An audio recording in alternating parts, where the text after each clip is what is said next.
ములుగు జిల్లా ఏటూరు నాగారంలో మైనర్ బాలిక అంశంపై కొన్ని మీడియా సంస్థలు ప్రతిపక్ష నాయకులు అసత్య ప్రచారాలు చేస్తున్నారని ఆరోపించారు మంత్రి సీతక్క. పోలీస్, మహిళా శిశు సంక్షేమ శాఖల దర్యాప్తు వివరాలను ప్రజలకు వెల్లడించేందుకు ఏర్పాటు చేసిన మీడియా సమావేశాన్ని కొందరు బహిష్కరించడం బాధాకరమన్నారు. తప్పుడు వార్తలతో మైనర్ బాలిక కుటుంబం మానసిక వేదనకు గురవుతుందని చెప్పారు. ఆధారాలు ఉంటే పోలీసులకు సమర్పించాలని, తప్పుడు కథనాలపై చట్టపరమైన చర్యలు తీసుకుంటామని హెచ్చరించారు మంత్రి సీతక్క. ఈరోజు ఒక మైనర్ బాలిక గురించి కొన్ని పత్రికలు, కొంతమంది వ్యక్తులు ముఖ్యంగా తప్పుడు సమాచారాన్ని ప్రచారం చేశారు.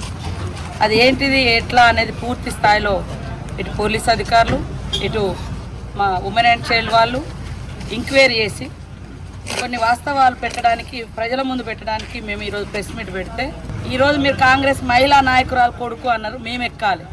ఈరోజు ఒక చిన్న బాలిక మీద గర్భం దాల్చిందని తప్పుడు వార్తలు రాసిన ఆ కుటుంబాలు వచ్చి మీ ఇంట్లో ముంగట కూర్చోవాలి, వాళ్ళు రోడ్డు ఎక్కాలి. తప్పుడు వార్తలు స్ప్రెడ్ చేయడం కాకుండా ఇంకా గొప్ప ఏదో చేసినామని రోడ్డెక్కి ధర్నాలు చేసి కాంగ్రెస్ వాళ్ళు ఏదో బెదిరించారో, ఏం బెదిరించారో వాస్తవాలు తీసుకొని రండి. తప్పు చేసిన వ్యక్తి ఎవడైతుంటాడో వాడిని శిక్షిస్తామని చెప్పినాం. తప్పుడు వార్తలు కూడా స్ప్రెడ్ చేసి ఈరోజు ఒక బాలిక, మైనర్ బాలిక జీవితంతో చెలగాటాలు ఆడడమే కాకుండా ఈరోజు మీరు ఒక పార్టీకి తొత్తులుగా మారి తప్పుడు ప్రచారాలు చేసి కాంగ్రెస్ను బదనాం చేస్తే మీరు రాజకీయంగా రండి.